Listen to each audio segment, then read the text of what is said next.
Line, March 6th meeting. Please rise for the flag salute.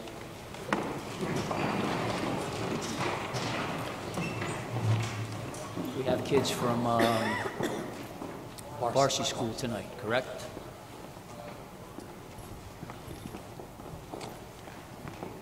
You guys can come over here. Come on.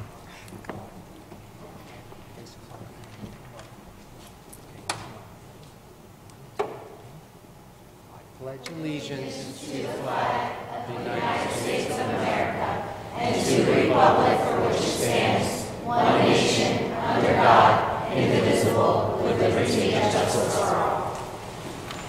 We have some certificates for you. Mr. Camardo, we had a list of kids in the beginning. We might, if someone's different here and we don't have a certificate for them, can you please submit their name to G, and then we'll get one sent to you, please? Thank you.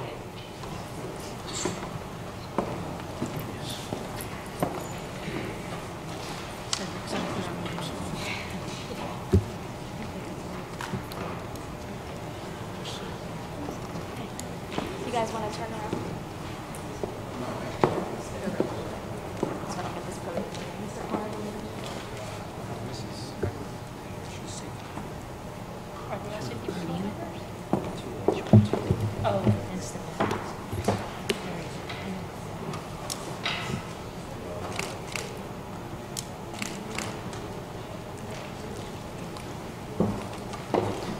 Thank you very much.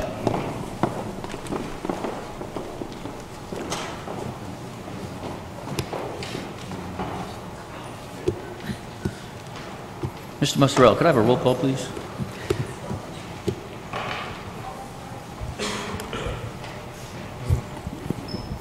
Ms. Acosta? Here. Mr. Fiocchi? Here.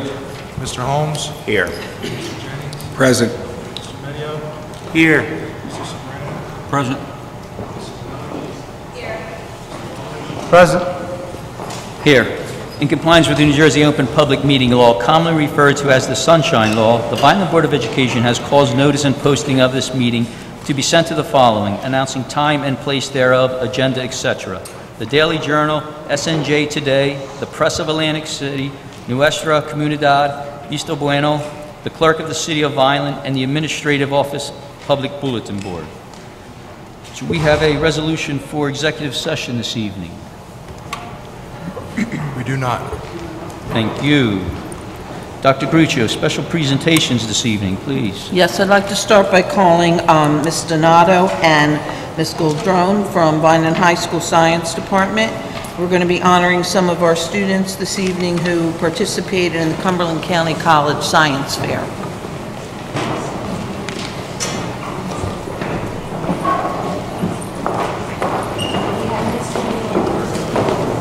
You can use that mic right there. Okay. So, do you want to speak? Or? Okay. Then we can just have everybody kind of line up here.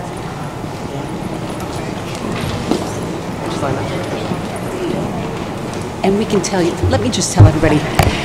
Everybody, these students participated in the Cumberland County College Science Research Competition just last week. Everybody placed, and most are going on to the Delaware Valley Science Fair in April.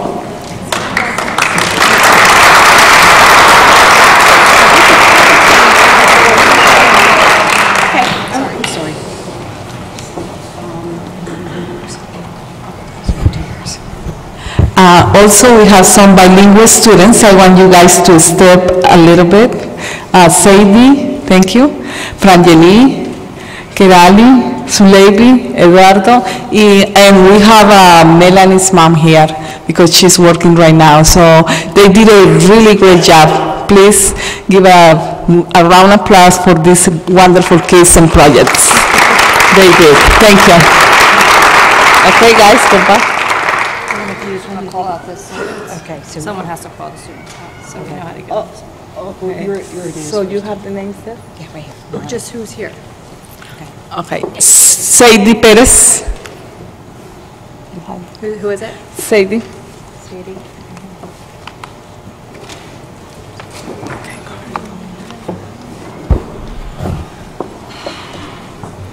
Zuleibi Garcia.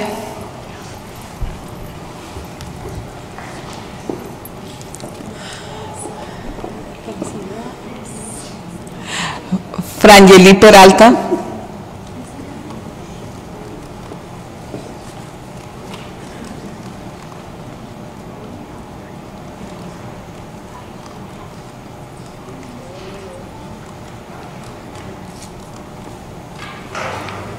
You want to help? Maybe you want to help to look for the names?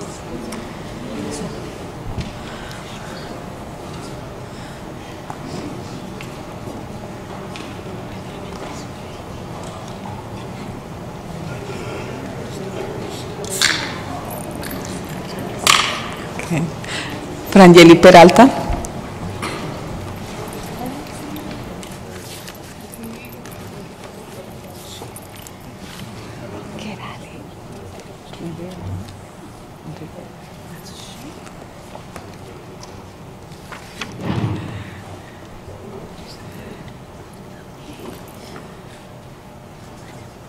Okay, wonderful, good job. Kerali Rivera.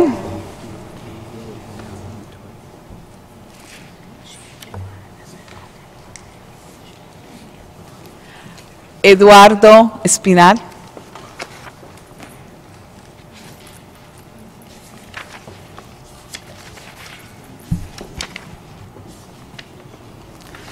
Y Melanie Guerrido, and Melanie Guerrido.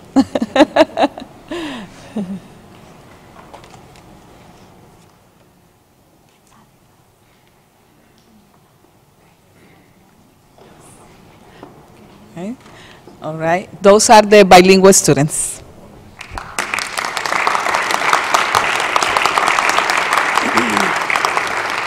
Jasleen Jaswal from AMSA at Johnstone.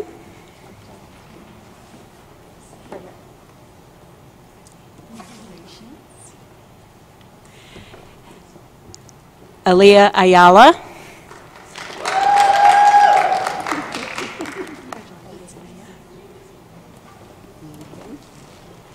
Jose Gabriel Castro.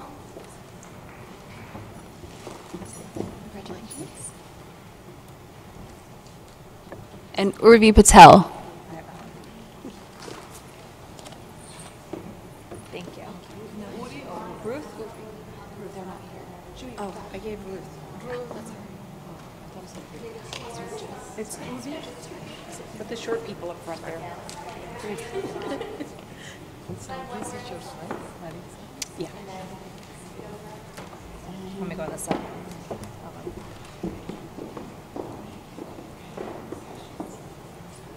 Good in there. I'll give it back.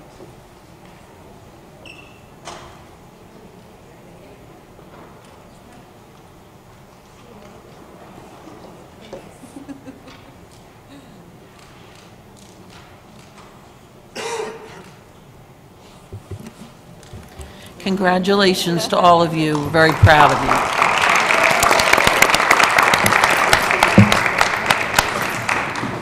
Our next presentation will be by Mr. Keith Salerno, our Executive Director of Purchasing, and he will be doing a presentation regarding shared services.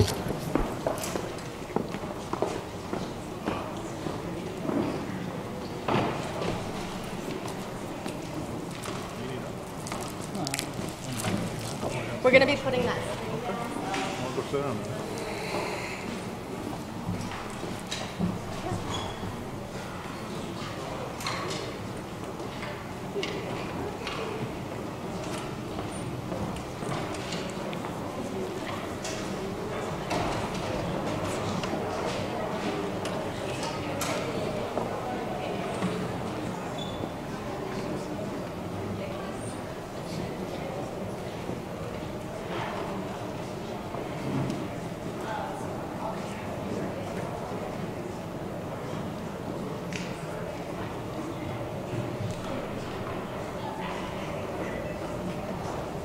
All good? Okay. Good evening. Tonight I was asked to come and speak a little bit about shared services and why they're good for the district and, you know, what they are and explain a little bit more. Right on top of it? Okay. and talk a little bit more about the proposed shared service on tonight's agenda. I believe it's 4.11. Go ahead. Communication, shared service is basically communication between entities to provide goods and or services at a discount. It's a collaboration of how we can save money through resources, and for us that means collaborating with the city and the county to investigate these possibilities. Go ahead, next. Currently with the shared services we have with the CCIA, we have trash removal and recycling. On the trash removal service, we saved approximately $28,000 from the current bid and $20,000 in overage. CCIA goes and recycles all our televisions for free. We were prepared to pay, it was about 24 cents a pound to recycle the TVs, and $500 per pickup. So that was a pretty good, significant savings. Go back one, Jaya. There, thank you. Vehicles and repair services to the CCIA. We are currently paying $52.75 an hour for this service, where the last bid came in at $60 an hour and a 30% markup on parts. So right now we're paying a 0% markup on parts and $52.75 an hour. The Napa store we just brought online, that is a shared service where we can buy parts for our vehicles at a discounted price, and we no longer have to stock parts and put money out to stock our shelves. So that was a pretty good significant savings, and they also will do proprietary parts for us. Go ahead, G. The shared services that we currently do with the City of Vineland, January 31st, we started our fuel service. So we now service all our vehicles, fuel them at the City of Vineland Walnut Street facility, which allows us to, we were currently paying pump prices. So we, I believe last week's bill came in at like $1.57.4 per gallon versus pump price was a pretty significant savings for us. Maintenance picks up salt there, and we share that service since they have the facility to house the salt, and they provide it to us at cost, and we're able to go over there and use their facility. So that kind of shows you a little bit how shared services work. It's a give and take, and it's how we can draw on our resources to save each other money. The proposed service tonight we're talking about is the second shift garage services, and we'll give you an overview of that a little bit next year. The second shift service is the proposed savings will reduce overtime. We expect a 40 to 50% reduction in overtime, and there's savings in the work itself. Next. The second shift we feel will result in a 20% reduction in daytime workload over a period of 6 months. The City of Vineland's going to provide us the location and the equipment to perform these preventative maintenance checks and these inspections. I know there was some apprehension about this service, but in the agreement we wrote a 30-day notice so we could quickly end the agreement if we felt that this wasn't a value to the district. And when we started this in September, we were looking for new ways to use the existing staff to create efficiency. Since then, we've unfortunately had two employees resign. So the proposed agreement would need to require filling those already budgeted positions. Next year. The second shift will perform the routine maintenance and quarterly state inspections, and that's how we feel that we're going to arrive with a reduction in the overall daytime to 20% of what the daytime guys will be performing. Preventive maintenance costs and overhauls, brakes, axles, and engine failures are things that once they, if you don't do the preventive maintenance, those things can cost you more money down the road. Go ahead, next, Gia. For example, brakes, routine maintenance of brakes is typically about 2 hours and would cost you just a set of pads. But if you allow the brakes to go, and if anybody's driven around their car and maybe heard that metal-to-metal grind, you know that you've just actually have cost more money by damaging the rotors. The labor goes up to 8 to 10 hours, and the cost could go from anywhere from, like we'll say, $100 to $1,000 for a brake job. So, and we average about 15 to 20 of those a year. So that's a nice number for you to take a look at.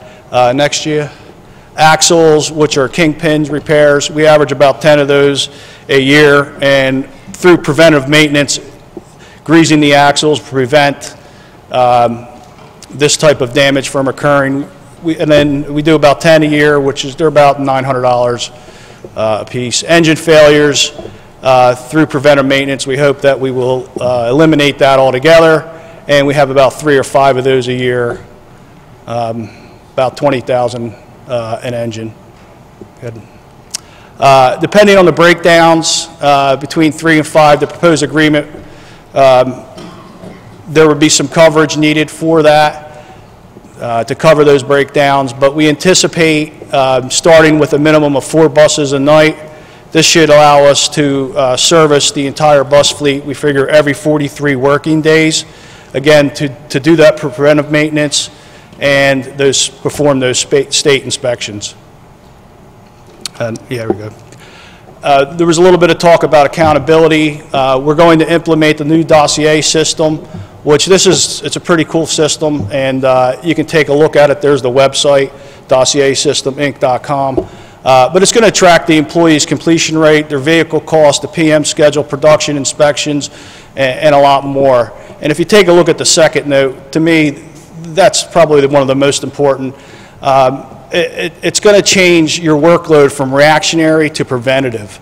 And when you're reactive to preventive maintenance and catastrophic failures, they end up costing you more, like we showed with the brakes, the engines, and the axles, versus doing the preventive maintenance. So you really don't want to be reactionary to preventive maintenance. And then that would be it for that shared service. Mr. English asked me to talk about a few things about purchasing quickly. To give you an update of where we started 3 years ago, the copy paper usage, we ended up getting a lower discounted rate through a state co-op. We ran that paper through the warehouse for accountability. The schools now purchase the paper from us, and then we issue them an invoice. We were able to reduce the usage by 50%, and that's held true now for 3 years. And that 3-year savings is right in the neighborhood of $150,000. The trash bag bid is ending. We ended up saving in the neighborhood of $70,000 on that bid, and that's coming due this year. We implemented an employee discount program. The board wanted more vendor relations, so what we did is go out and met with a lot of the local vendors to figure out ways that we could use them, because the Vineland Board of Ed itself didn't have a lot of use for every vendor in the city. So what we did was create this discount program and put our 2,000 employees in touch with those vendors that we couldn't use. They offered discounts to the employees, so we increased business for the vendor, and we help expand the employees' personal budget a little bit. And we just brought on, I guess a month ago, we added Papa John's across the street. So if you like pizza, you get 50% off pizza if you're an employee discount. But that just shows you some of the good things that we're doing with that program. We were able to add Amazon, which gives us free shipping. We get things at a very discounted rate if anybody's used Amazon. This was this was something that we spearheaded, really. We were the first in the state to do it, and it was very difficult to work through their councils because they were very adamant that they didn't need to fill out 271 pay to play, and we were the first in the state to get that done, and we're kind of proud of that. That was not an easy task. To battle with Amazon back and forth, but that was a quick overview of a little bit about purchasing, how shared services have saved the district money and continue to save the district money and will. I hope I can continue to have the board support on the shared services because they really are a positive thing for the district. They do help save jobs. You know, I don't know how else to say it. It starts with communication, it goes into collaboration, and it ends with transparency. So when you vote for yes on 4.11, you're voting for communication, collaboration, and transparency. If you have any questions as far as the service itself, the procurement of it, you can direct those to me. I have Mr. Hall here if you have any questions about the day-to-day operations of the transportation department.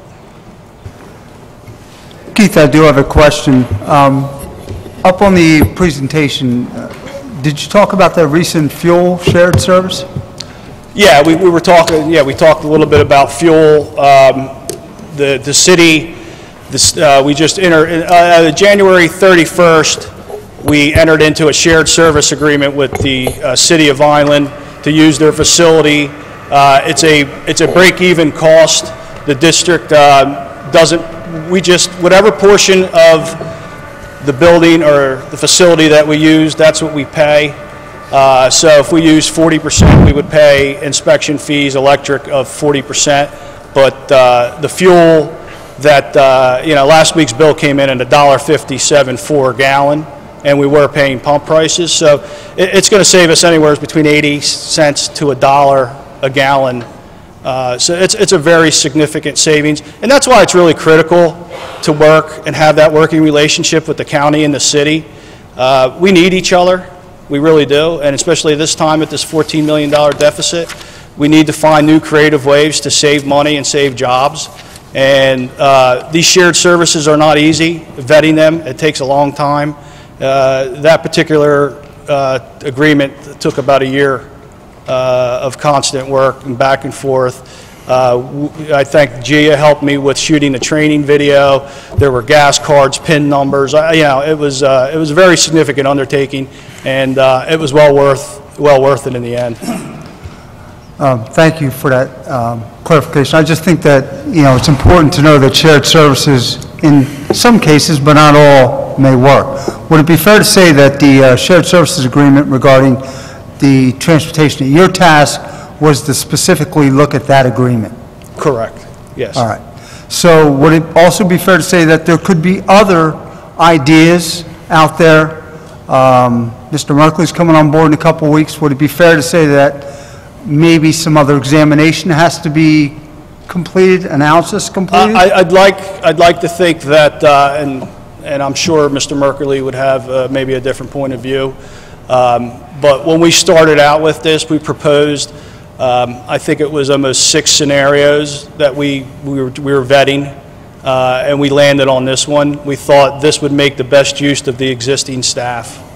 At the time, we had the extra staff, but unfortunately they resigned since then, and now we're asking you to fill those budgeted positions. Have we been successful in the past in staffing ourselves a second shift within the district? I would ask Mr. Hall to answer that question. Okay. Mr. Ulrich, I think it's also important to remember that we only have 30 days. We have 30 days in order to get out of the contract if we wanted to. And I understand that. And when we bring people on, Scott, the expectation is going to be and should be for our employees that this is we're in it for the long term, not for the short term. So that, I would say that with any position. So you know, I do understand the agreement. I did read the agreement. Mike, would it be, could you give us any background? Has a second shift idea been started, and were we able to do it within our own district? And what were why didn't it succeed? What were the pitfalls? If you know. If you don't know, please say, I don't know, I wasn't part of that. We had something that we set up probably mid-2000, maybe 2001, too, something like that, where we were doing the second shift. We had a problem with supervision. The timing was perfect. It worked out with buses being available to us, but supervision was an issue. Okay, with that being said, and this would go, I guess, to Keith, supervision, all right? You talked about accountability, efficiency, supervision. So how are we going to ensure that our 2 employees we send over to the shared service are going to be supervised properly, because we are sending them off-site? Well, I mean, I think that that's why we're introducing the dossier system. That is something that the district hasn't had, so it's going to give you that level of accountability. The employees are going to be assigned the workload, and then we're going to be able to see if they can or can't achieve that workload quickly. So you're going to have that ticket system in place, and it worked when we did it for the IT department when they were privatized. So we're very confident in the system that we've chosen, and we think that that'll give us that snapshot to take a look at what they're doing every night, how long they're spending, and what hours, and we know what it's going to take to do preventative maintenance on a bus. I mean, we know it takes a little bit over an hour to typically do that. So we'll be able to really see and hold them accountable through that new dossier system. I want to piggyback on Mr. Ulrich's. If we do not entertain a shared service, that dossier system will still be put in place? Absolutely. Yes. We're going to start training next week. And that will take the place of a system we currently have, correct? Yes. Something that's been outdated? Long overdue. Yeah. Okay, so there will be a way to track each repair, be it daily routine, second shift routine, shared service routine? Absolutely. Correct? Absolutely. Okay, thank you. Is there a number on the total cost savings? Well, we were projecting that we thought that we would cut the current overtime in half, which would be about $27,500. And then there's potential for some of the costs that I was giving you as far as the preventive maintenance of upwards to $130,000. Does anyone else have any more questions from the board? Mr. Medio? Roughly speaking, Mr. Hall, how many buses did we have 5 years ago? 180, How many do we have today? 168. And we'll have less in years to come. That's part of the plan. Well, we're All right, thank you. Right, right. We're just changing 54 passenger to special ed. Special needs, yeah. So you're still going to have a large fleet to service. It's just the type of bus that you're going to have is changing.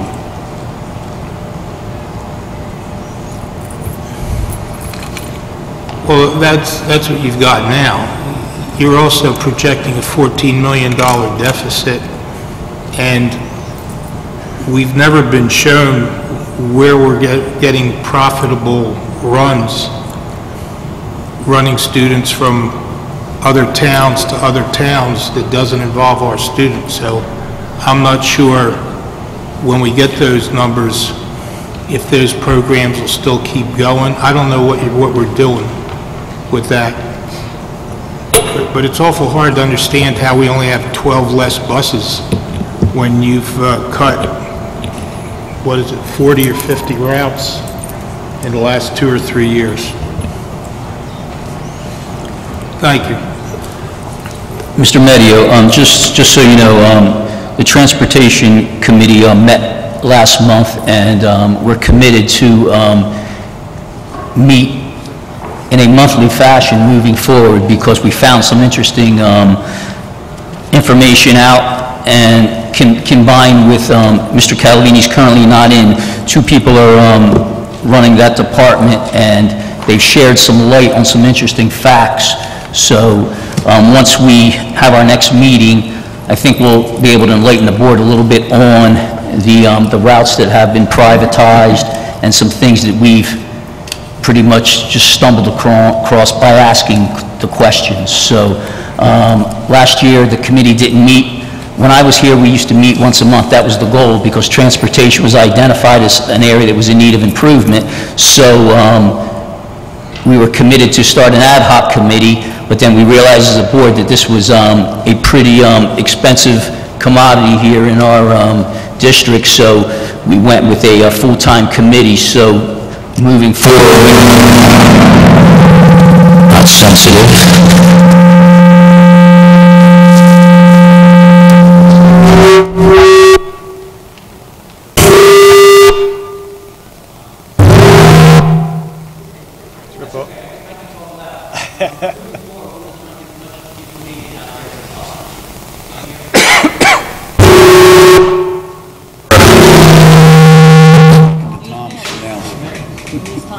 Is it my computer? I'm sorry. No, I'm sorry.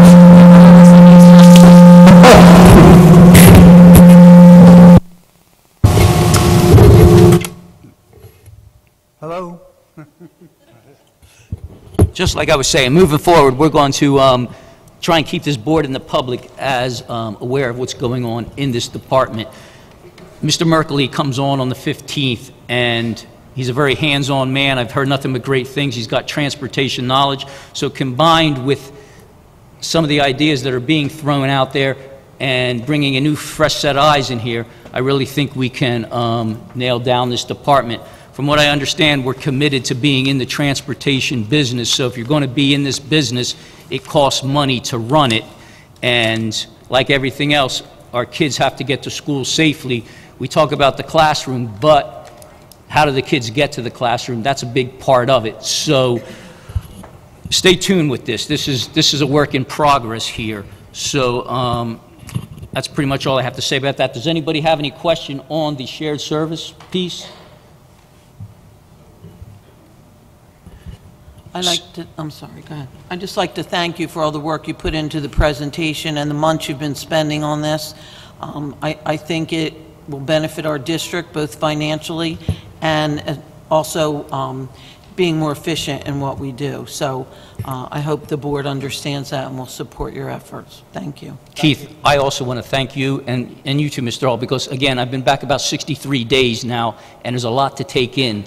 So this board is working hard, listening, but when you're staring at, as Mr. Medio said, a $14 million shortfall, we're using the share the load, the STL format now, share the load with a lot of things here. And it is no disrespect towards you. I know you want to save the district as much money as possible, and the board's tasked with trying to line up what is proper and what isn't.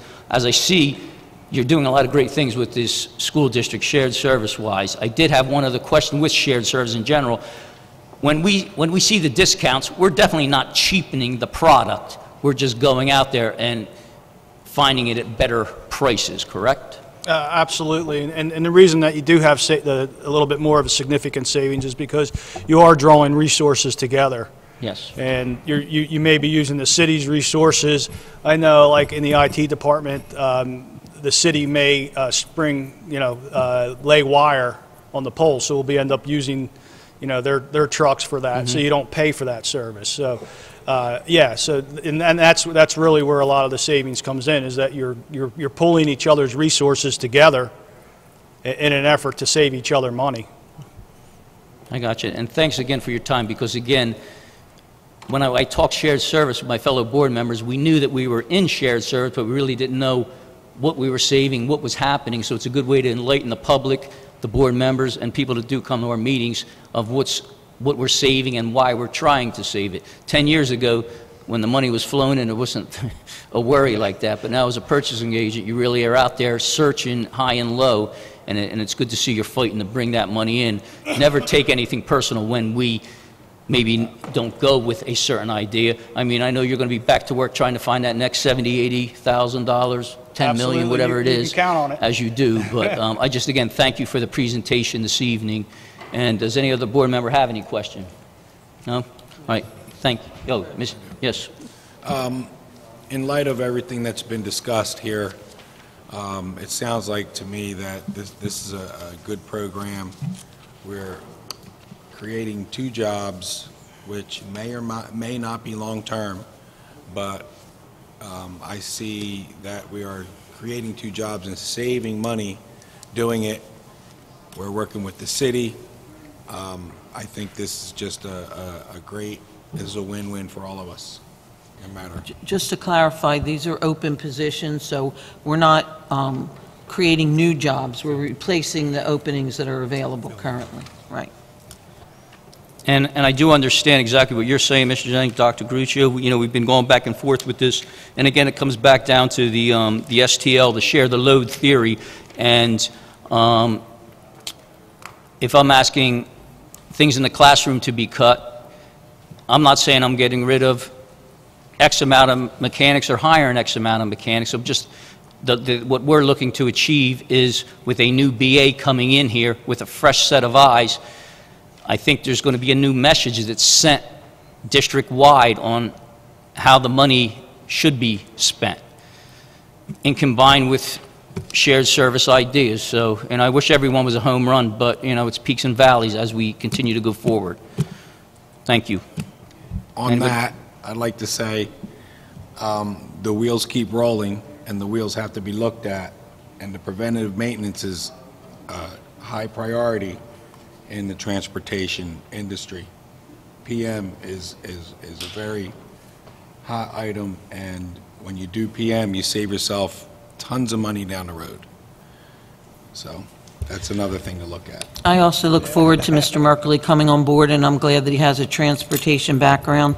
I also just want to emphasize that when you come on board and you observe a department, it doesn't happen in a week. It's going to take some time. And personally, I think this is a great opportunity for us to try out this shared service and see if it works for us and if we can save money. And it gives our guys an opportunity to work in a state-of-the-art facility as we continue to share services with the city. So although I look forward to Mr. Merkley's ideas, I do not believe, because we've been in conversations with him, I do not believe he is against us moving forward with this. So, and I don't mean to speak for you, so forgive me, but we have been keeping him abreast of things that are going on. He's been coming in 2 days a week. So I think we're all on the same page, trying to save money and trying to do what's right for our students and the people in our district. So I hope you will consider that when you vote. Dr. Gruccio, just correct me if I'm wrong. We're keeping mechanics. We're not losing all mechanics, are we? No, but can you please share with us, Mr. Hall, if you feel there's a true need for these 2 people in order to do your job efficiently? Well, we do, is this thing working? I don't know. Can you speak in the mic? You got to speak directly into the mic. It's not working. Hello, is it working? No, something's wrong. Every school bus needs to be inspected twice a year. Every school bus needs to come in and be looked at every 90 days and quarterly inspected and repaired. It's not simple math. We can just divide 90 into the number of buses that we have. The repairs need to be made, and we're short. We lost a mechanic in October. We need to make up for that, and I think these positions are necessary, you know. Thank you. Just one follow-up. I'm sorry, Nick. There was and I guess it's what Mr. Jennings said about preventive maintenance that brought this thought in my head. Let's be clear that we've been performing preventive maintenance by doing oil changes, by doing these inspections.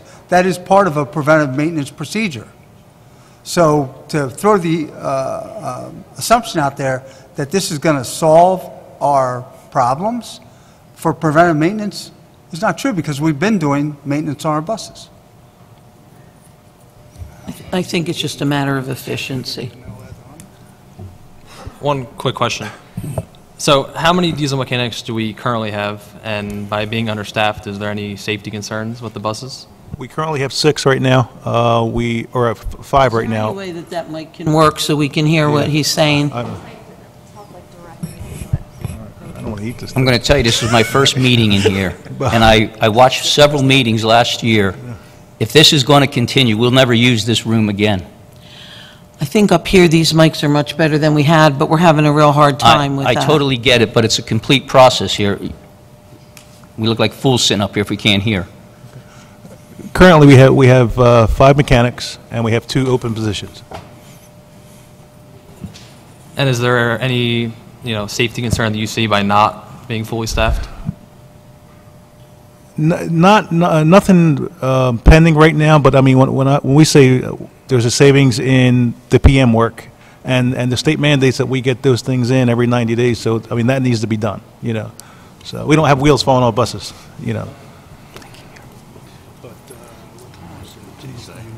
Mr. Medio. Let's not forget something.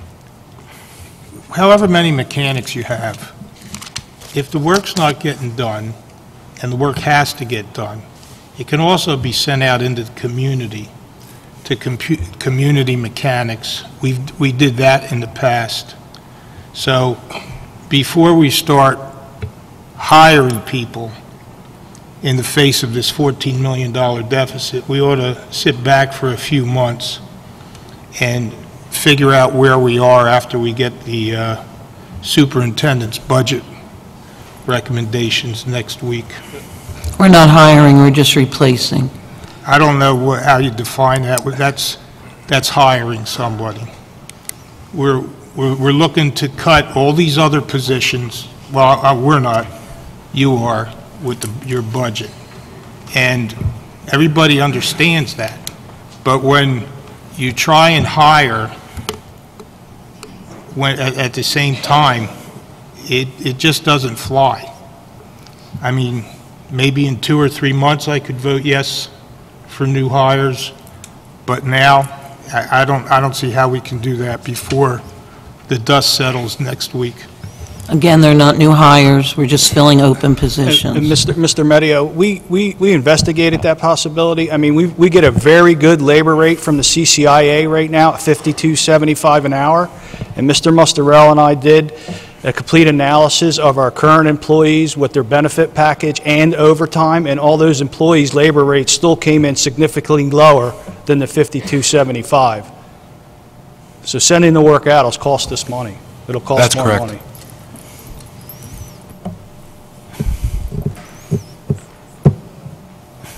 Does anyone else have any questions? Seeing none, thank you very much. Thank you. Thank you.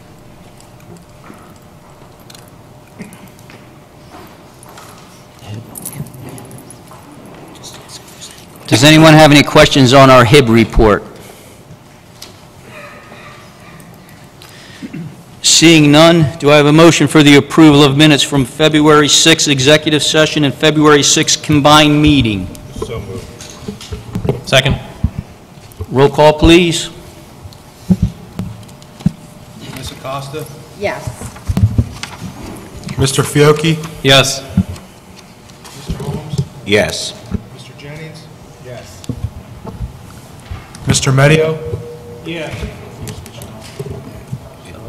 Mr. Sabrana? Yes. Ms. Spinelli? Yes.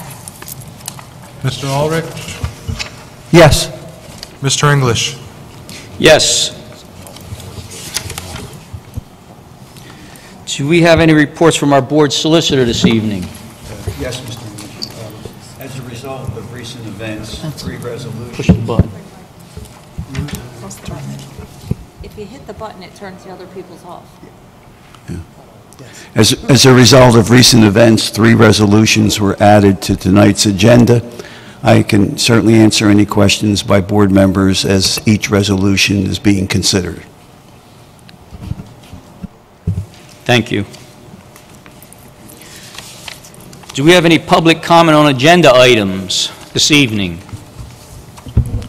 We do have some yellow sheets, but they'll have to wait till the end of the meeting. They're not on agenda items.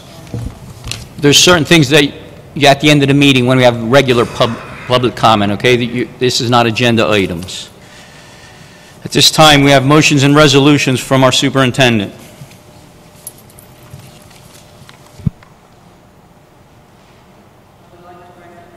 Excuse me, I would like to recommend discussion of personnel items 1.1 through 1.2, approval of retirements, resignations, terminations, leaves of absence, employment, transfers, student substitutes, extracurricular activities, and volunteers, and approval regarding salary increment withholding effective September 1st of 2019 for a speech correction language specialist whose name is on file with the board secretary.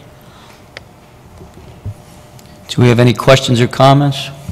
Mr. President, I'd like to make a motion that we table the hiring of the garage mechanics and the acting transportation coordinator until our new business administrator has come on board officially and had an opportunity to review this.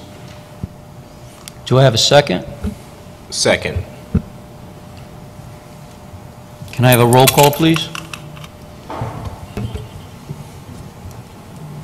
Ms. Acosta? No. No.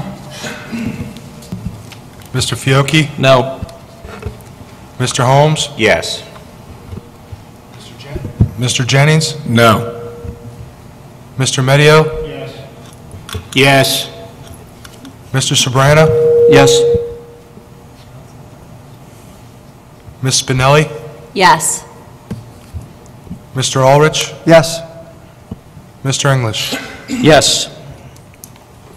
Motion passes.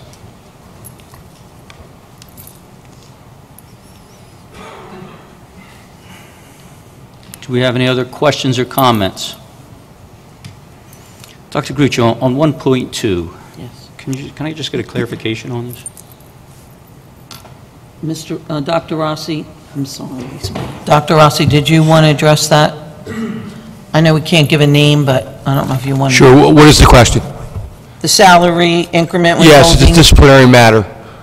Disciplinary matter. Okay. I don't know what else you want me to... Okay. Okay. That's your answer.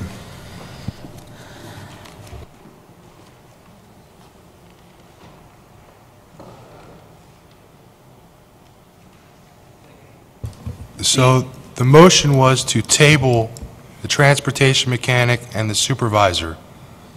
Are we still going to vote on the personnel items 1.1 and 1.2? Yes, that's what With the exception of the tabled matters, of course. Yeah. Correct.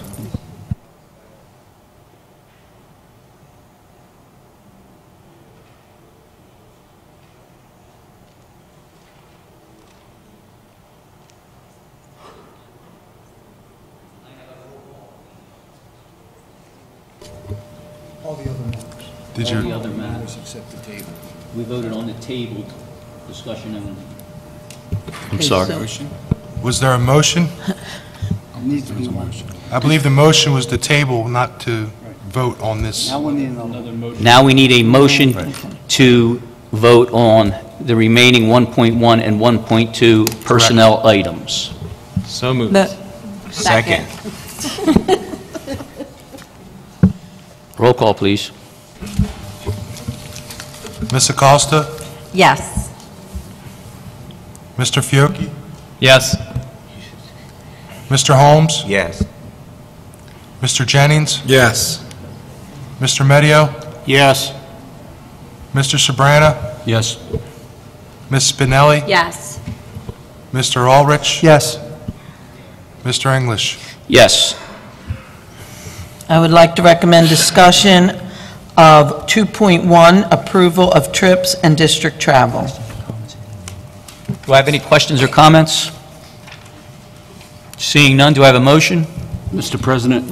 Oh, yes. On item 1.2, I'm going to have to abstain on just that one. So we have an abstain on 1.2 of the personnel for Mr. Sabrana.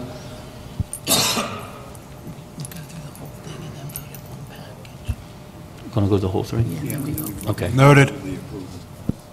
Okay, do we have any questions or comments?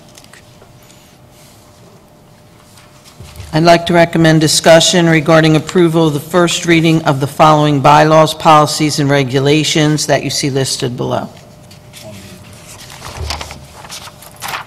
Any questions or comments?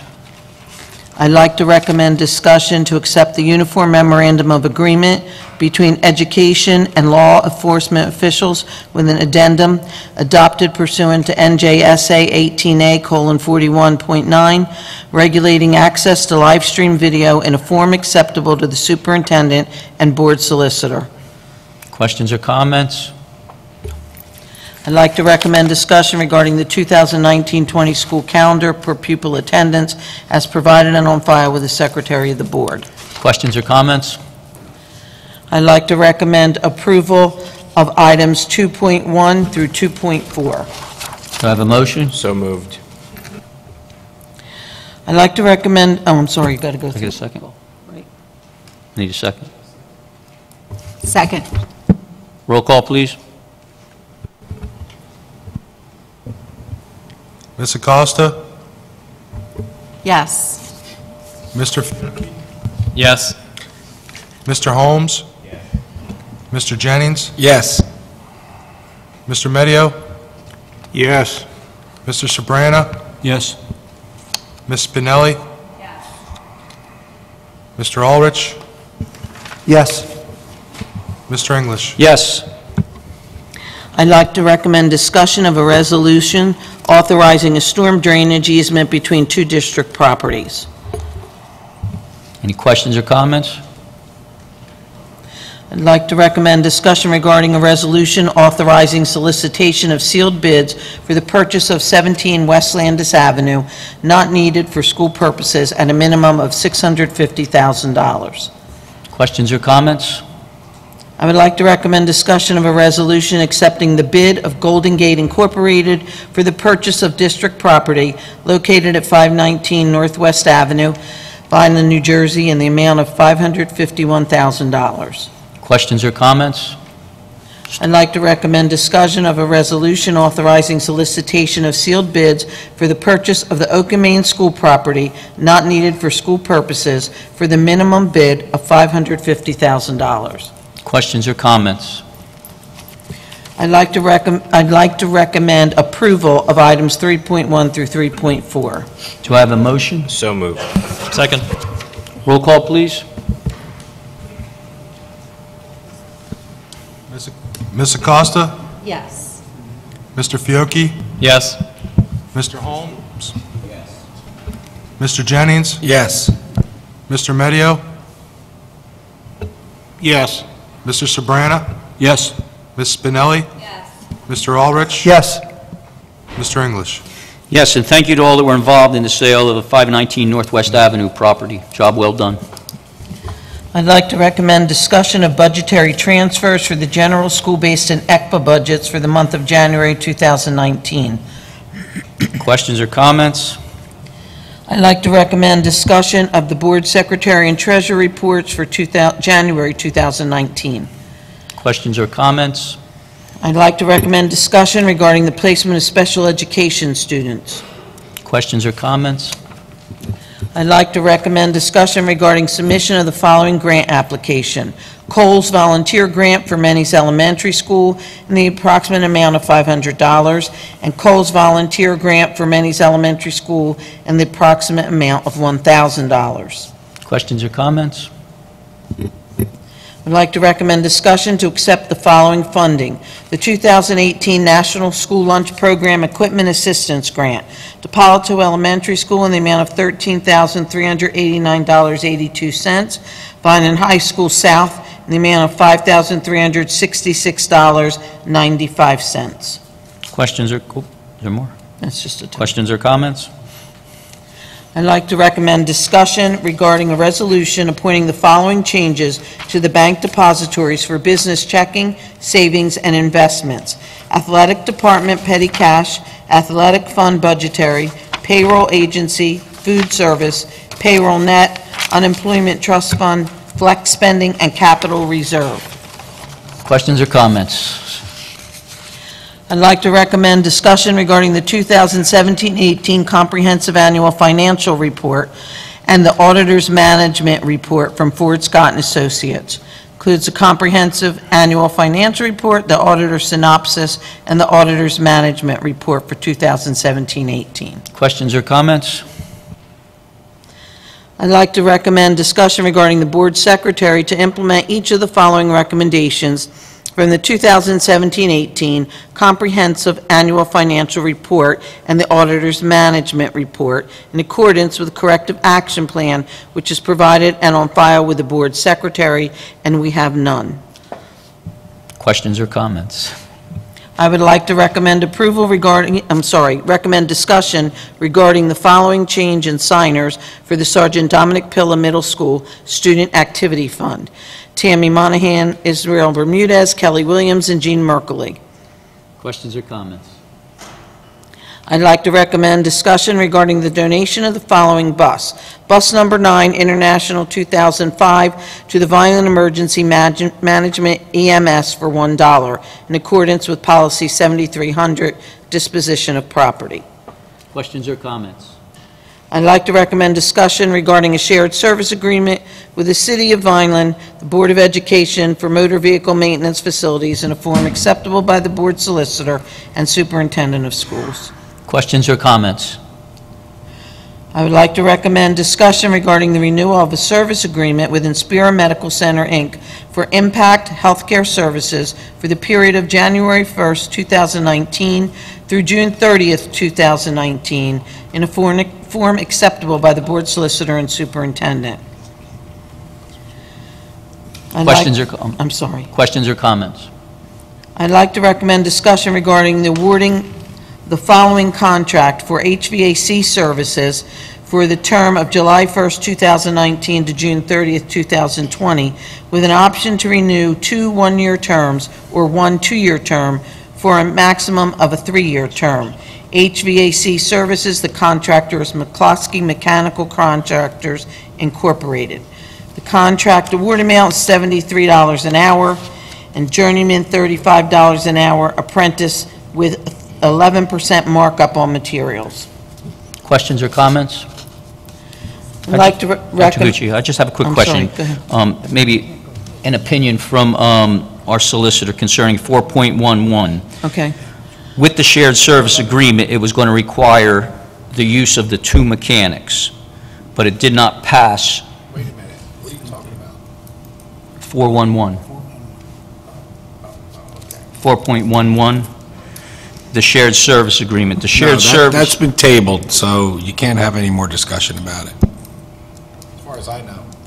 No, the question is, because the hiring or the replacement of the 2 mechanics was tabled, it would also be appropriate, either, Mary, if you can pull this from the agenda, and so we don't need a motion to table. If you pull it from the agenda, and both matters will be brought up at a later date. Okay, so I'll table 4.11. Well, you'll withdraw it. You'll withdraw it. Did we withdraw the other one? It was tabled. It was done So no officially. vote. It's not a no or yes. Oh, okay. Right. So you I'm should pulling withdraw this, right. Okay, I'm Should we pulling. pull it, or should My there be a bad. table That's what I'm motion? asking. Pull it, same thing. To be consistent. We should. I didn't want to confuse matters by us voting yes to To be it. consistent, we tabled the first one. That's why I'm asking if I should table What I'm this. saying is that this needs to be removed. Now, whether you want to remove it yourself or table it, it's 6 of one, half dozen. Okay. It's not Okay. going to get considered. Right, all right, okay. So we're pulling 4.11. That's the consistency. Okay.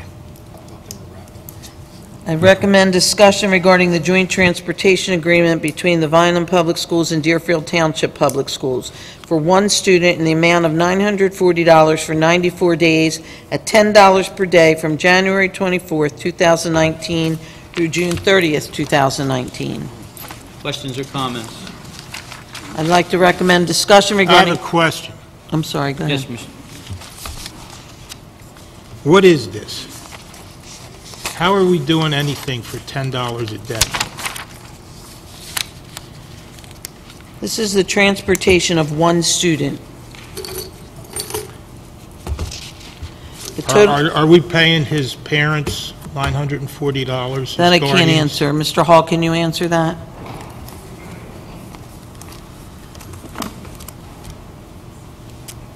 That's a transportation jointure.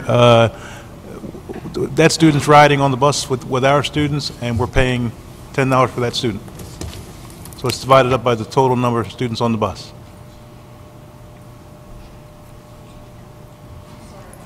I'm sorry. Can you read it again? I'm sorry, I couldn't hear you. Can you read that jointure again? How much was it for? $10 a day. Times 180? 94 It days. says $940 for 94 days at $10 a day. And that's with Deerfield, right? Deerfield? Yeah. Yeah, it's a jointure with Deerfield. The student is residing in Vineland, riding our bus, and we're charging them $10 a day. You divided the cost of the students on the bus, and it comes down to $10 a day. Okay. I don't see how you could possibly do it for $10 a day. If you have 54 students, $540 a day to run the bus, and other days we voted on things where we're getting $10,000 and $11,000 to transport 2 students from Millville to somewhere else.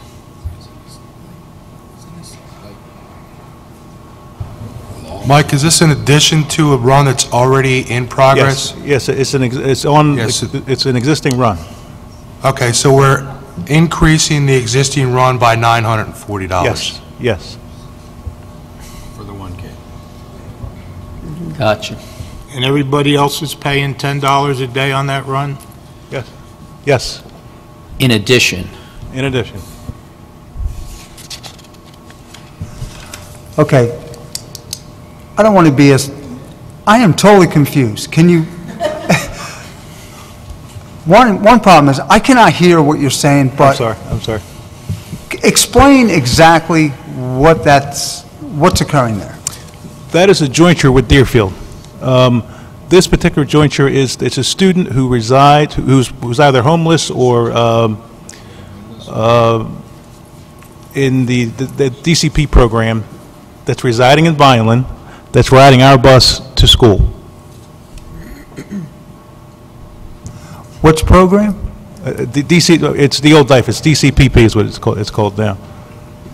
I have a question. Is this a number that's just poof out of the air, or is this legislated? Is this by law what you're supposed to charge? There's rules on what you can charge for a jointure. Yeah, you just can't make up your own numbers.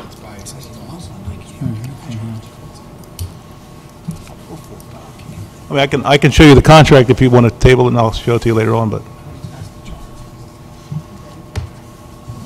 Again, this is just in addition to an existing run. Okay. I get that. $10 though. I think the question was, is that accurate? I mean, is it really $10? What is the true cost of it before the addition of $10? I don't have it in front of me. I'd like to look at it. I mean, Okay. we do That's what a bunch of them, so I mean. So it could be $500, now it's $510. Depending on what we're doing, Okay. You okay? Yes. Any other questions or comments on that? I would like to recommend discussion regarding the following Cumberland County Regional Cooperative Transportation Initiatives: 2018-19 jointure, transportation quoted contracts, transportation addendum, and student transportation services record and award. Any questions or comments? Seeing none. I would like to recommend approval of items 4.1 through 4.15 with the elimination of 4.11. Do I have a motion? So moved. Second. Roll call, please. Ms. Acosta? Yes. Mr. Fiocchi? Yes. Mr. Holmes? Yes. Mr. Jennings? Yes. Mr. Medio? Yes. Mr. Sabrana? Yes. Ms. Spinelli? Yes. Mr. Ulrich? Yes. Mr. English? Yes. Motion carries. Okay, that is it. We had something to come across our desk concerning the renaming of the Sergeant Dominic Pilla Middle School, and I need a motion from the board. Let me just read this to you. It's the board president, Mr. Scottish, recommends approval of an Army static display for a Black Hawk helicopter on April 6, 2019, dedication of the Sergeant Dominic Pilla Middle School. Basically, there's going to be a helicopter, an actual Black Hawk helicopter, the day of the rededication, and it just needs board approval on that. So I would need a motion, please. Motion. Second. Roll call, please. Ms. Acosta? Yes. Mr. Fiocchi? Yes. Mr. Holmes? Yep. Mr. Jennings? Yes. Mr. Medio? Yes. Mr. Sabrana? Yes. Ms. Spinelli? Yes. Mr. Ulrich? Yes. Mr. English? Yes. At this time, do I have a motion for the approval of bills that incurred January 2019? So moved. Do I have any questions or comments on them? Just a quick comment from me. It is good to see a lot of our local vendors are in the list. You know, I always check for them, and it's always good not to see too many Grangers in there, so that's a good thing. Can I have a roll call, please?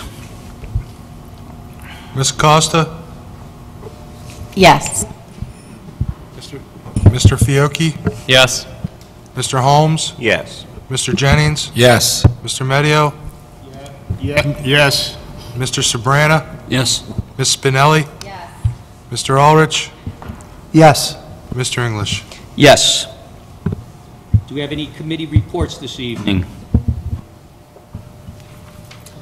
I do, Mr. English. Yes.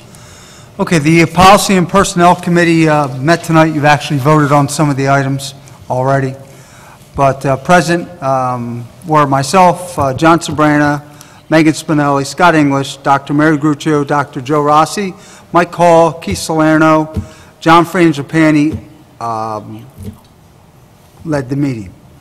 We discussed the shared services agreement and the mechanic vacancies in transportation, and that was Mr. Hall's reason to be there.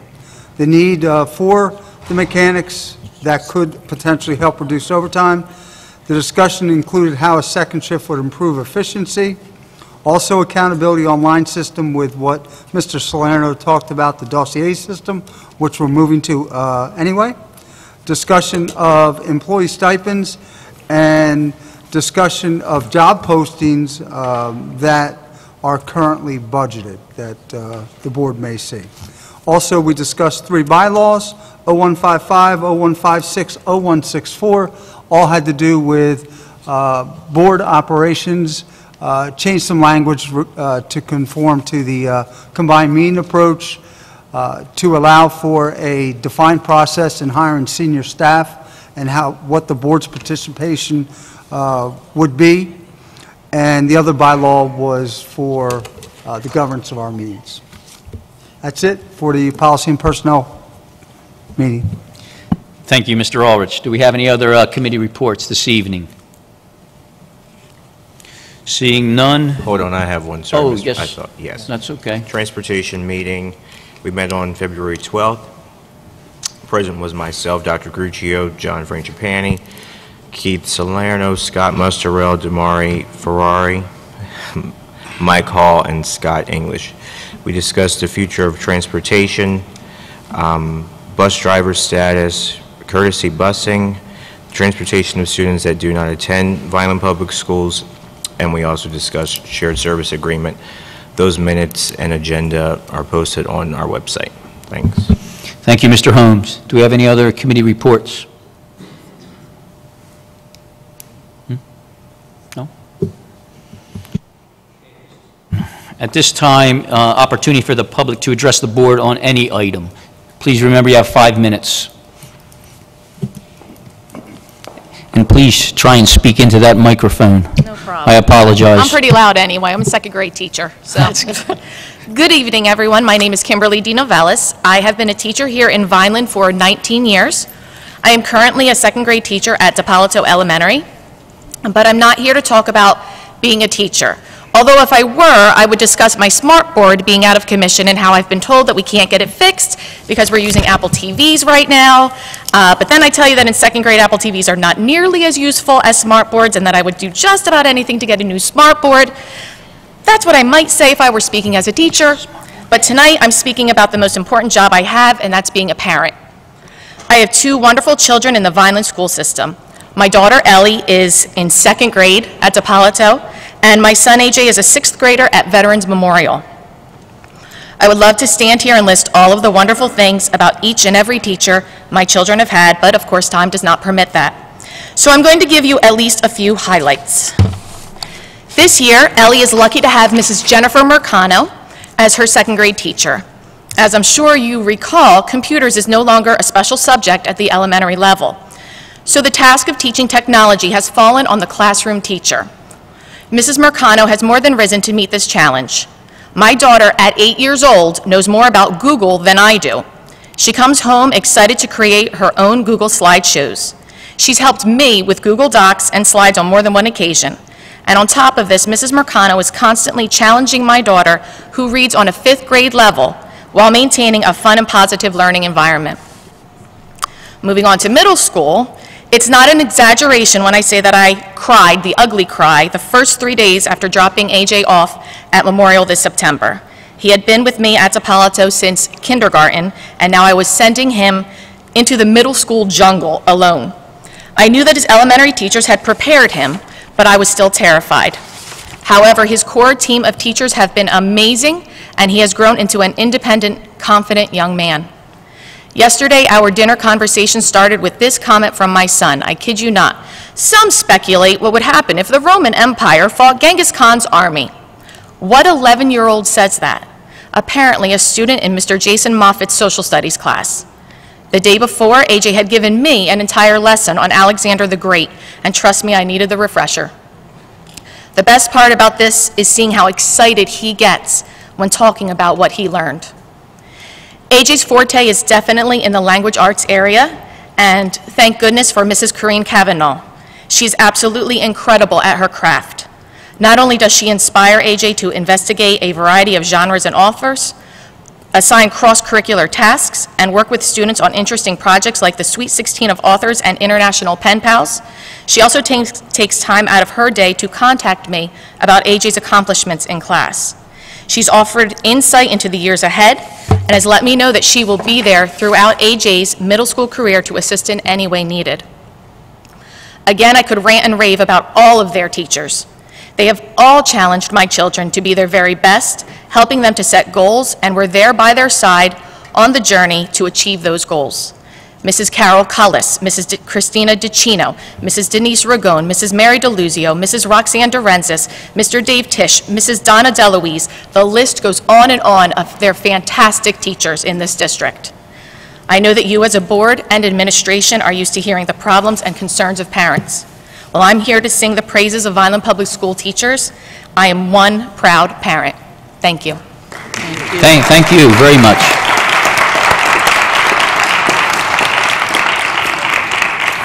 There's a breath of fresh air.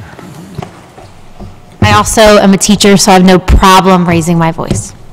So you can hear me, yes? Okay. So my name's Tara Meyerson. I am a Vineland resident, 2126 Frederick Court. I also have the privilege of working in one of our elementary schools, Menny's Elementary School. And it just so happens in social studies, we are teaching in our curriculum about helpers within the community. We teach them how community helpers do very important jobs, how they are kind, they're selfless people. They protect others, and they keep where we live, play, and work safe and secure. We also call these everyday heroes. As we make a list of the people in our community together that we call everyday heroes, the students respond with policemen, firefighters, doctors, nurses, EMTs, veterinarians. But believe it or not, as they think deeper, they start to mention principals, secretaries, teachers, bus drivers, custodians, playground aides, and cafeteria workers. And this is coming from 6- and 7-year-olds, but they really seem to get it. Because if they know that people like cafeteria workers and playground aides are community helpers, that their jobs are important, that they protect us and keep us safe in schools, that they deserve to be on the everyday heroes list, then I think the board should know that too. Every morning outside my classroom, I hear the kindest, sweetest voice of Audrey, one of our cafeteria ladies, who's getting the breakfast ready for students to grab as they walk in the door. The students walk in, she greets them, she sweetly tells them, what's for breakfast, to have a great day.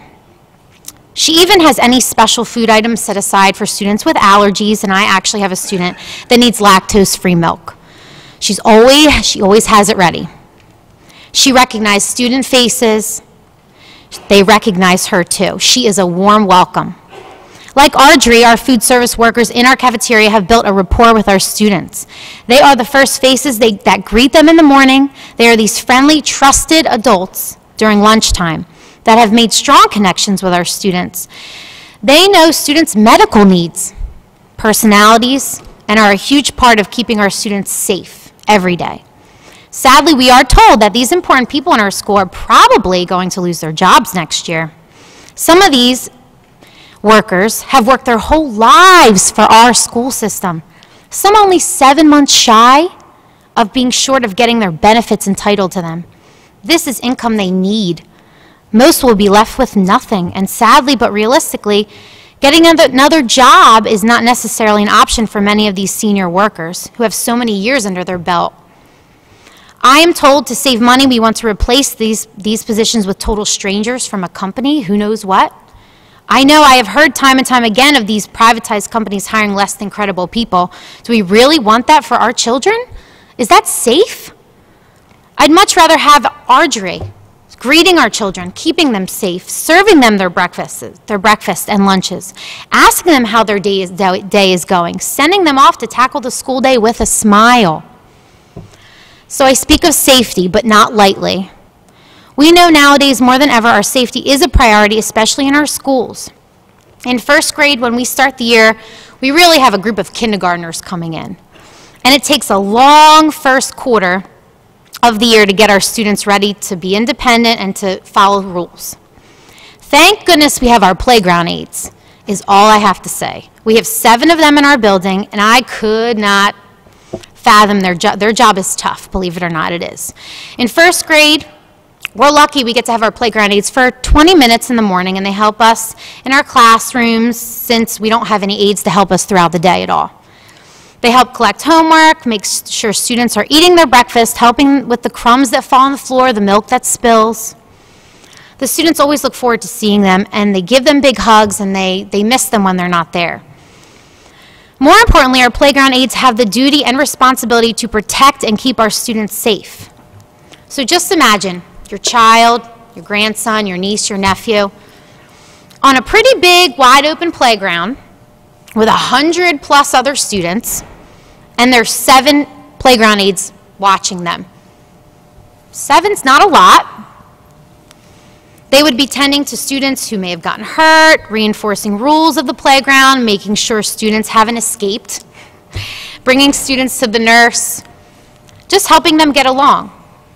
Now imagine these 100+ students in the cafeteria, tending to spills. Sorry. We're listening, but I'm sorry, you have 5 minutes to speak and you have 30 seconds. 30 seconds, you got it. Thank you. Now imagine these students in the cafeteria, the aides are cleaning up spills, keeping the peace among students, and God forbid, helping in an emergency, like choking or allergies. Furthermore, imagine these situations, instead of 7 aides, 3. How is keeping them safe even possible? That's what we're told we're facing next year. 3 playground aides to 100+ students. I don't see that as safety being a priority. So I think, in closing, our cafeteria workers and our playground aides are heaven sent. They are the epitome of a community helper. They are protectors of our precious children, and we know less eyes on children means greater chance of tragic and dangerous things happening and occurring. It's simple math. So in closing, I'm just here to advocate for this group of people that are very important in our district. You know, if students consider them everyday heroes, like I said, they're invaluable individuals, and I really hope that the board also sees that and votes against any privatization and any reduction in force of these important people for the safety of our students, if anything. Thank you. Thank you.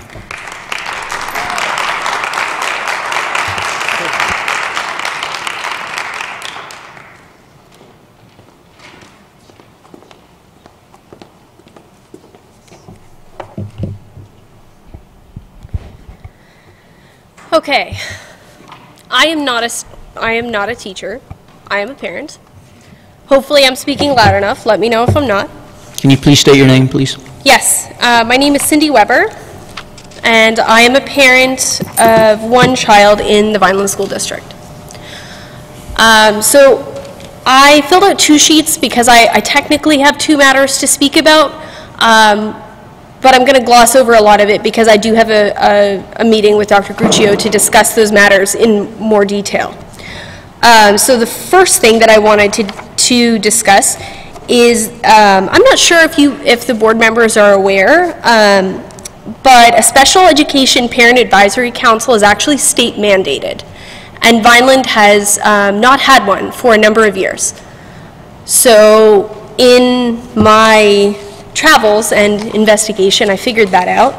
I spoke with the current director of special education, and we have a meeting scheduled, the first meeting, on March 18th in this building. So since there appears to be nobody heading that, I've decided to take that on. So there are flyers that have been created so that we can have that group, and the board has that avenue, which is literally its purpose. It's a group parent-driven to discuss concerns that are related to the special education program and special education students. So yeah, I have a number of flyers here. I'm happy to communicate that file to the board secretary so that you folks have that. What I'm asking for is for you to share that information with your various networks, because unlike most people in this room, probably all people in this room, I didn't grow up here. I'm actually an immigrant. I don't have a huge network of folks to let people know this is happening. But I found that if it needs to happen, and I need it to happen, I usually need to get involved. So that's what this is. So that is the first matter. And the second matter is related, but while I was discussing the formation of this, I learned that 3 child study team positions are slated to be eliminated next year. And there's no possible way that you folks are going to be able to maintain the same standard, which arguably should be improved, with 3 less staff members. I'm not going to, it would spend significantly more than my 5 minutes to share with you tonight. So I will simply say that there are a lot of problems in this system, and to have 3 less staff members, 3 less people whose jobs it is to evaluate those students and provide those services to those students, it's a ridiculous disservice to special education students in this city. I realize that you're facing a $14 million budget shortfall, but I can't see balancing that on the backs of students that already have a number of hurdles just to make it to the starting line that everybody else starts at.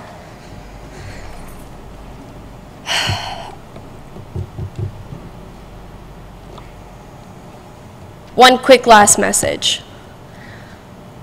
One of the positions that, one of the teaching positions that my son interacts with is currently vacant. And the other one is being filled by a wonderful teacher who is really doing both jobs. She shouldn't have to. And really she's not trained to. I can't say enough about how much Patty Gibbs cares about the students in her classroom. It's amazing to see the amount of dedication and time that she puts in to make sure that those kids aren't losing what they shouldn't be losing and are able to make the gains that they should be. So again, Patty Gibbs, amazing woman, probably just one of many, but is doing a fantastic job helping the students that need it the most. So thank you. Thank you.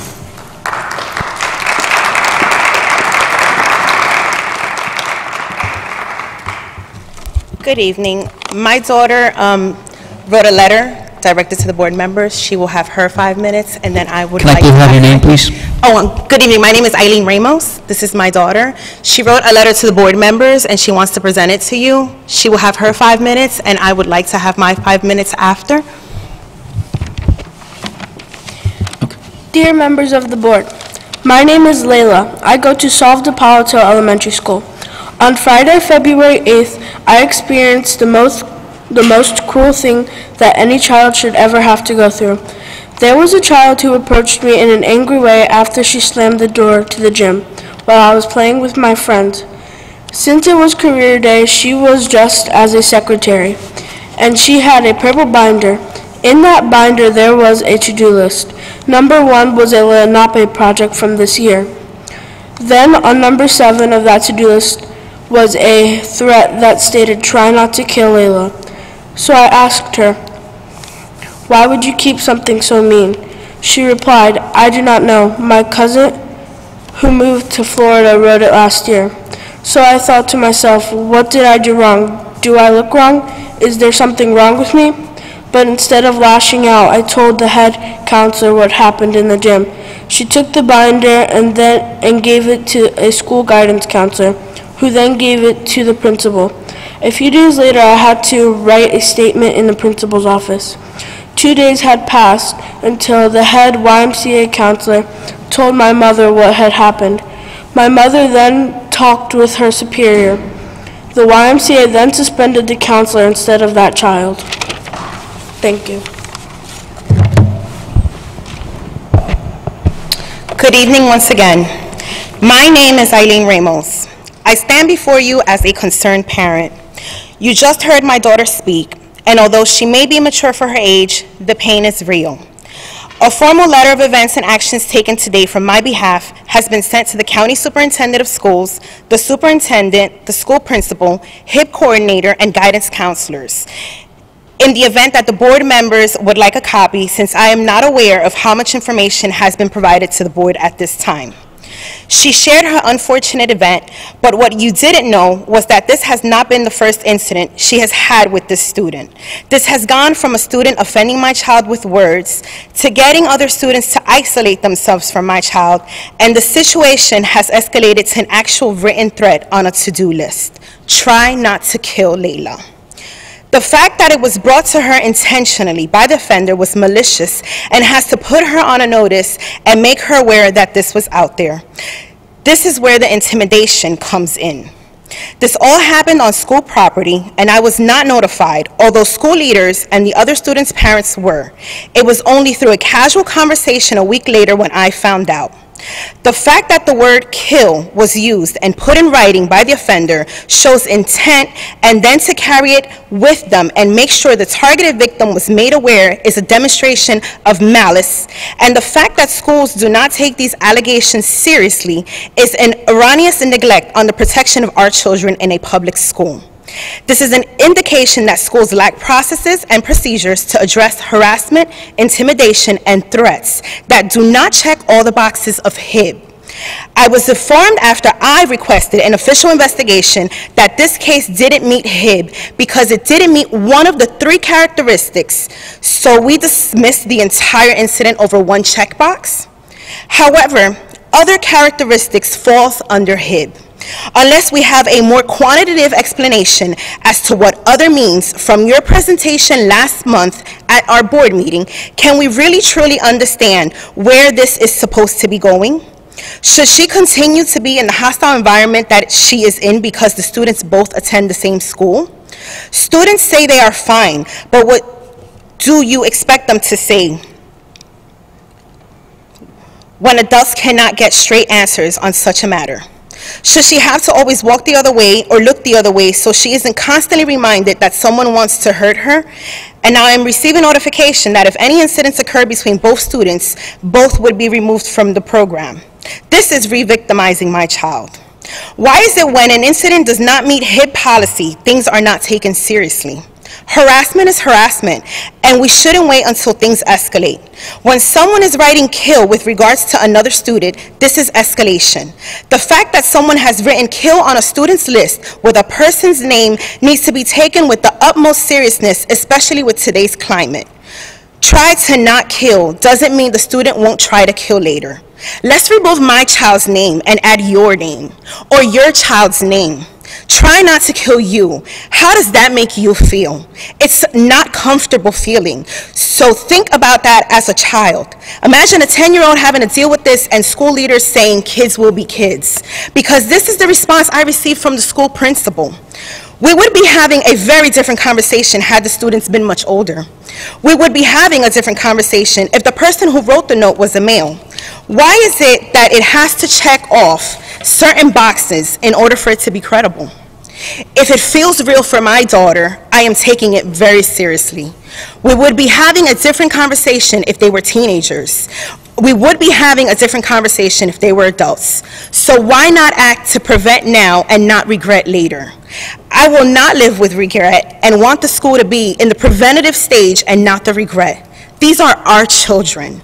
So we are here now in 4th grade, and are we going to be here in middle school or in high school? If things aren't dealt with at an early age, they only fester and grow.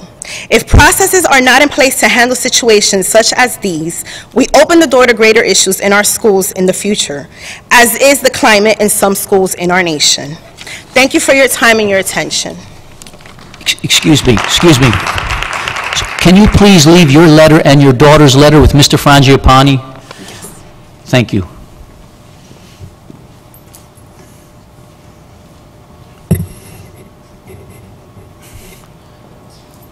Mr. Frangipani's right there, the third. Thank you.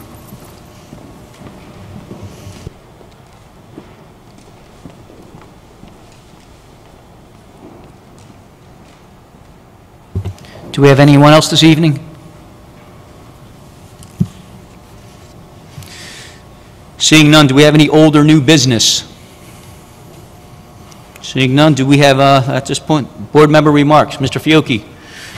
Nothing at this time. Mr. Holmes? Nothing at this time. Ms. Acosta? I just want to thank everyone who came out tonight, and to the young lady who had the courage to come up here. I'm extremely impressed by your poise, by your intelligence, and I can't really comment specifically to you, but I'll talk to you after the meeting, okay? Thanks. Thank you, Ms. Acosta. Ms. Spinelli? None at this time. Mr. Medio? Can you tell us what our next meeting is? Yes, we have a meeting on the 13th. It is our budget meeting. Dr. Gruccio will be introducing her budget to the public for the first time, and that's a 5:30 start, correct? We have executive session, but we have a 5:30 start time, so we're probably going to be in executive session for 15, 20 minutes to a half hour, and that's what you got. What else do you have, sir? Nothing else at this time, thank you. Thank you, Mr. Medio. Mr. Sabrana? Thank you to our flag saluters from Varsity School. Congratulations to the science fair winners, and it's great to be back home, although I wish it was a little warmer. Thank you, Mr. Sabrana. Mr. Jennings? Nothing tonight, thank you, Mr. President. Mr. Orich? I do. Can you mute your mic? You're going to kill me. Thank you. Just like to thank the parents, teachers that came up. I think, anybody that knows me knows that my wife is a public school teacher, has been for 21 years. So the board, well, the district and the board, because often the two are interchanged equally, we're in a very untenable position with this budget.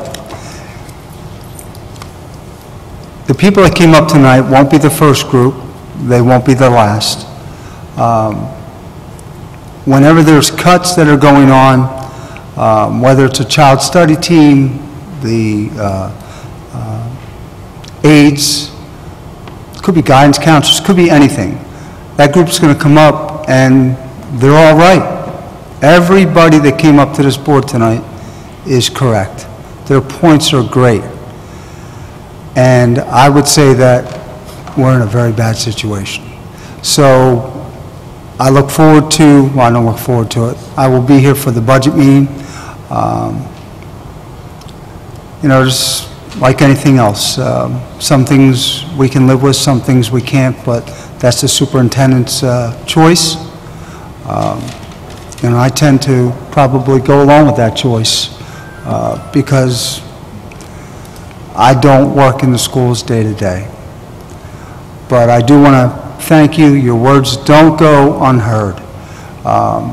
You know, come up and say, you know, the teachers, the aides, they're needed, and I agree with you. Every position is needed. Just we're trying to figure out a way to maneuver through this minefield. To the young lady and Mrs. Ramos, thank you for coming forward. I don't know many 10-year-old people that'll come up and go to a microphone and share an intimate story, something that's emotional. That's far and few between, and you're a very brave young lady, and I just wanted to say that thank you for coming forward. You know, obviously the district, you know, will take this matter seriously, does have a HIT policy. You know, there are processes to go through that this can actually come to a full board hearing, but I don't know that we're there yet because honestly I don't know about your situation. But I just wanted to say thank you for coming forward. That was very brave. And that's all I have tonight. Thank you, Mr. Ulrich. Dr. Gruccio. I just would like to echo what Mr. Ulrich said. I have been in this district 44 years. I was a teacher, I was a principal, and I've been in central office. And I want you to know that although they say it's my budget and I'll take the blame for it, we worked very closely for months as a team. We put in hours upon hours to try to do the best we could to come up with $14 million and not hurt our children. There are many things in this budget that really bother me, and when I wish they were not on the list. And we hear what you're saying, and as Mr. Ulrich said, we do take it seriously. But $14 million is a massive number, and we have done everything we can. We have worked with the principals, we have worked with every department. Everybody across the board has been impacted in some way. So I just want you to know that we don't take any of it lightly, and I hope you understand that the amount of work and time that's been put in to even come up with a number like that. And we've done the best we can. I know there will be people who are unhappy. I'm sure many people, as has been said, will come to the microphone. But please know that we do understand and that there are many things on there we wish didn't have to be on the list. But we have tried very, very hard keeping our children at the forefront of every decision. Thank you. Thank you, Dr. Gruccio. To the young lady that spoke this evening, as my fellow board members said, that takes courage and strength, and many people would shy away from that. You have such inner strength to come to that podium and look at us, and we heard your situation, and that falls under the day-to-day operations which we as board members have opinions on, but unfortunately we do not run those day-to-day operations. I have all the faith in Mr. Frangipani and Dr. Gruccio that they will get to the bottom of this situation, and I am sorry that you had to be subjected to this. Your mom, again, you raised a great daughter. Thank you, because as teachers are sitting out there, you know the type of parents we are dealing with in this town, and sometimes you are their parents. So to see a parent come with their daughter, it shows that, you know what, there's still hope, and I'm very impressed with what I heard this evening, so congratulations and thank you on behalf of the board. As far as the $14 million number, 13 is huge, 14, 15, all those numbers are huge, and when I decided to run again, I knew what that number was like, and I really came back because I believe that I can help and I can keep it transparent. And I've seen a lot of the numbers with Dr. Gruccio, Mr. Mustarell, the Finance Committee, and as Mr. Aldrich said, and Dr. Gruccio, none of it is pretty. For every person that comes to the mic and says, please do not cut, that means something else has to be cut. Before I got sworn in January, I sat down and I said, let me try and come up with 14 million. And I cut major league things from top. I started at the top and worked down. I got rid of sports. I got rid of things that I probably wouldn't have got elected for if I said them publicly. But I only got to around 9.5 million. For those of you who are math teachers out there, it's a huge number, and we're going to have our budget meeting next week, and I know what's coming. We put ourselves in these seats, so we're prepared, but we'll hear the words a budget number, and I believe it's fluid document, correct? And in years past, when it was 3, 4, and 5 million, we could balance that out with surplus and things like that. But those days are gone, and it's really not it shouldn't be a secret to anyone. If it is, I do believe you've been stuck in a cardboard box. And I know the theory always is they find the money, but I can keep it transparent. The money's not there like it used to be. There are ways, and you're going to hear tax increases, and we didn't do our share, but we can't change the past. We got that green thing behind us, the turf. You're going to blame that. That's the past. There's this building. We can't change any of the past, but I can tell you, I'm here for 3 years, and like I said, we'll be welcoming a new BA come the 15th, and for him to fill out that application that he wanted to come here, that's telling me that we might have a new vision the way the money is spent here. And I will challenge him and I will hold his feet to the fire because I know he's capable. Dr. Gruccio sold him to me big time. So it's not going to happen overnight, I want you to understand. But I also need us to pull together as one because it's easy to be the problem, but I need solutions to the problem and share this load, as I said, because the majority of the people are safe, but unfortunately that number, we can't save everybody, and hopefully we can get through it. And in years past, if something's not working, we can bring something back. But tonight this board did something with shared service agreement and our mechanics and our busing. Keep in mind, the busing piece is important to me, just like the maintenance piece. Without maintained buildings and buses that run, your kids have no school to learn in. Your kids have no way to get here. You remember the stories. I walked to school 10 miles with holes in my shoes. Is that what we need to get back to? I hope not. But as I continue to look forward to these numbers, we also have next year on our plate. And God, I hope it's not a $14 million number, but I know it's not going to be a low $5 million number, so it's going to be big again. So we need, as a district, if we can't figure out how to get together and work together, it's easy to complain behind the scenes, but remember, we need solutions at an equitable price. You can't put a price on education, and one thing I learned from Captain Ulrich, it'll be a cold day in heck before we strip down that classroom, and our classroom education is what needs to remain strong. At the same time, the numbers dictate a lot. So when we say do more with less, larger class sizes, I don't know how we stop that. But we will continue to work and have discussion because I know what you are thinking out there. I haven't spoke much in my first 2 meetings, and that's pretty much probably my 5 minutes, but I'm just asking that when I look to the left and ask Dr. Gruccio to share the load, I also expect that from our employees. I expect that from our families.